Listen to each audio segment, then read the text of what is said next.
Well, this is a very, very difficult situation. We're facing appalling global headwinds. Then that's a big problem in terms of the ability of anyone to pay what they owe on the mortgage, or if they are coming.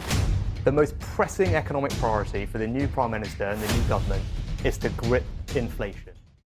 Have you ever wondered how the UK could have allowed its economy to crumble? In this video, we'll discuss why the UK economy is in ruins and dive deep into the details of how it happened and what led to the UK's economic crisis today. Make sure to watch this video till the end to understand the whole picture and see how the UK committed suicide with its economy. You won't want to miss it. Let's dive in and find out why. For years, the country has been living beyond its means, propping up its spending with ever-increasing levels of debt. This has finally caught up with it, and the result is an economy that is now in a state of emergency. The UK's problems began to surface during the global financial crisis of 2008. At the time, the country was already one of the most indebted nations in the world, and its over-leveraged banks were among the hardest hit by the crisis. Since then, the UK economy has been struggling to recover. In the years following the financial crisis, the UK government has tried to get the economy back on track with a series of austerity measures. But these have only made things worse, as they've led to higher levels of unemployment and poverty. Well, to fully understand the reason for current economic crises, let's take a deep dig into it. For this, we have to rewind what just happened on the 20th of September 2022. On Monday, September 19th, 2022, the entire world was watching as the Queen's burial took place in Britain. It was a solemn, respectable, and formal occasion. The new Prime Minister, Liz Truss, and her Finance Minister, Chancellor Kwasi Kwarteng, released their tax and spending strategies the following Friday. This so-called mini-budget did the complete opposite. It caused the pound to plummet to its all-time low versus the dollar, collapsing the price of UK government bonds, and almost caused a pension fund collapse equivalent to the global financial crisis. The IMF criticized the idea and expressed concern that it would increase economic inequality. But what exactly are the policies of this budget, which made people go wild and the UK face such economic crisis? It all started when Russia cut off its gas supplies, as a result of which the UK economy greatly suffered. With natural gas supplies from Russia becoming variable and unreliable even before starting the war in Ukraine, Europe has already been plunged into its horrific energy crisis of decades. These supplies have now completely stopped. Due to this cutoff, cost of electricity has almost blown up to 100%, and prior to this shortage, winter season in Europe is around the corner. Due to this, consumption was going to hit new peaks, blowing up the whole economy. What's worse is that even if the storage of the UK is 90% full, it will be cleared within 90 days, bringing it to very dangerously low levels.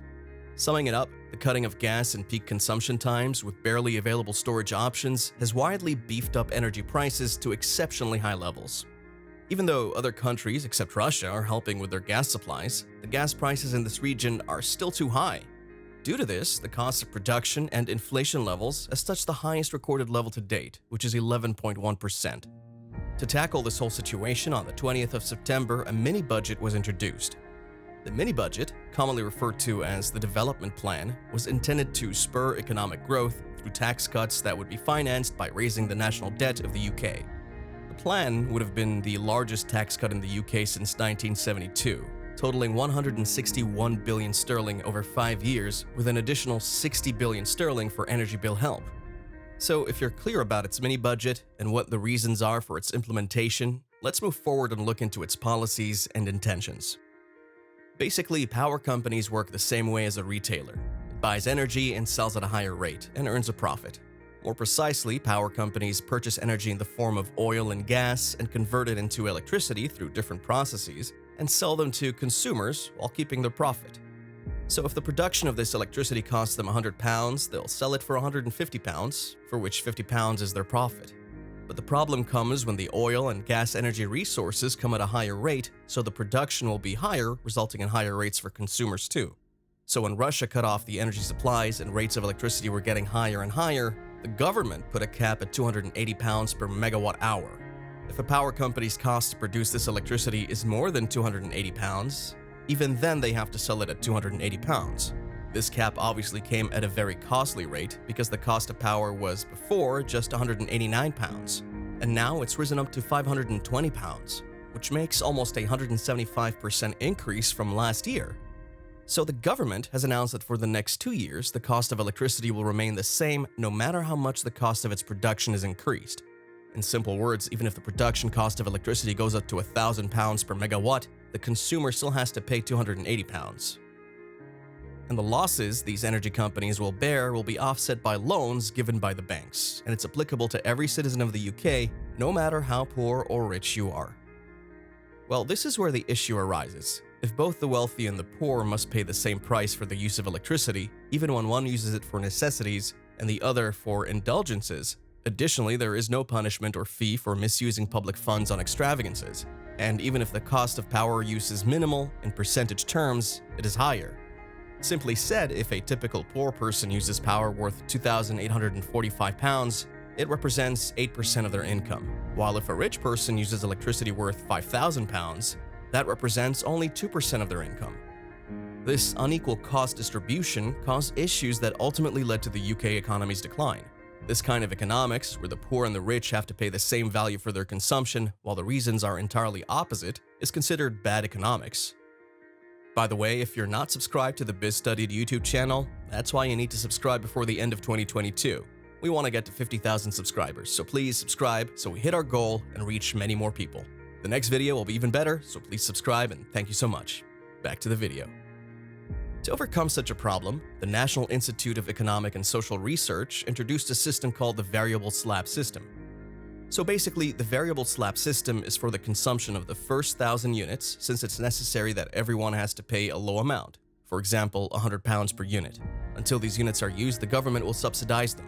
As soon as this slab of necessity is crossed, for the next 1,000 used, the cost will drastically go up £150 per unit, as the upper units are used for luxuries and not in fulfilling the basic needs. And for the next 1,000 units, the cost per unit will become as high as £200 to £300 per unit depending upon the market rates, because only the ultra-rich will use such a big amount of units. Therefore, neither the government nor the energy industry must pay. However, in the UK government, this isn't the case, which will result in a fall for both the government and its citizens.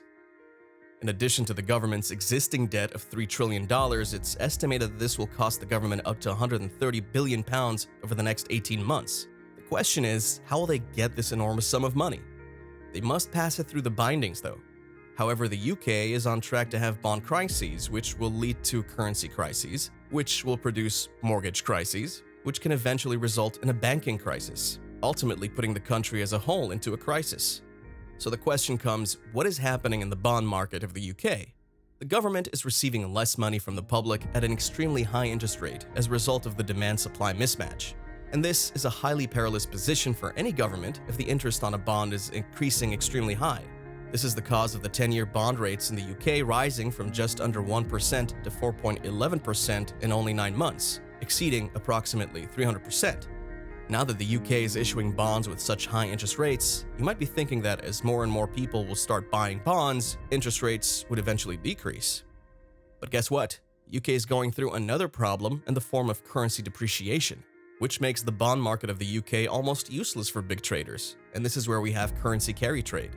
Investments made in a currency with a high interest rate are known as carry trades. It's financed by currency borrowing with a low interest rate. The ex-ante visible positive interest differential is the carry. Because of the currency rate, the carry trade's return is unclear. The exchange rate between both countries when the high interest rate currency depreciates less than the interest difference from the low interest rate currency, the carry trade is profitable. The interest difference and the forward premium or discount are connected by interest rate parity. If there are no chances for covered interest arbitrage, then high interest rate currencies trade at forward premiums compared to low interest rate currencies and vice versa. So to completely understand it, let's take a general example. Let's just consider John is a billionaire who just wants to make more money using currency carry trade in the UK. So what he would do would check the lending rates in the US and check the bond markets in the UK. So if the US banks are lending at 2% and UK bonds are yielding at 4%, John will decide to enter the market. Firstly, he would borrow $1 million from the US bank. Second, he would convert this $1 million into pounds. Now, had he made this conversion in January, this would amount to £714,000, considering 1.4 to be the exchange rate. Then, he would invest these £714,000 in the UK bonds and leave it there for a year.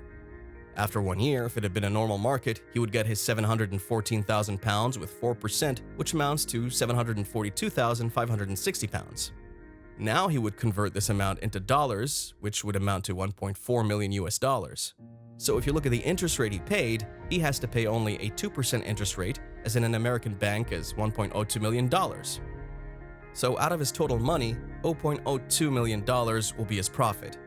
So if you see, simply by rotating his money, John was able to make $0.02 million. But this is what happens in an ideal situation. However, if you look at the UK market now, the dollar has lost roughly 21.4 pounds in value since January, making the interest rate merely 1.1. Therefore, if John received £742,560 after a year and converted them into dollars at an exchange rate of 1.1, he would only receive $816,000. But the American bank is only paying 2% interest. The fact that he still owes $1.02 million to the American bank indicates that despite the bond's 4% interest rate, John's currency carry trade has failed due to the currency's 21.4% depreciation. In the UK, this is exactly what's taking place, whereby even if the bonds pay a 4% interest rate, the currency has fallen so far that it's become a catastrophe for investors. As a result, they're leaving the UK market, which further reduces demand for pounds and causes the currency to fall. The UK energy crisis will reach perilous heights as the pound continues to lose value, which will lead to energy prices to climb not just as a result of the gas scarcity, but also as a result of the weakening of the currency. Due to this increase, the UK government must take out more loans to cover these losses, which causes more bonds to float on the market, decreasing demand for them and driving up interest rates. As a result, the cost of borrowing for the government will rise further depreciating the currency and sparking additional economic crises. So in short, the UK government is cutting its own revenues during a crash crunch situation. This whole situation will leave the UK economy to become a complete disaster. So that was it, folks. Hope this video clears your mind about the current crises faced by the UK government. What do you think? Will the UK go into recession or manage to get through this crisis? Let us know your opinion by leaving a comment. Don't forget to like, share, and subscribe for more.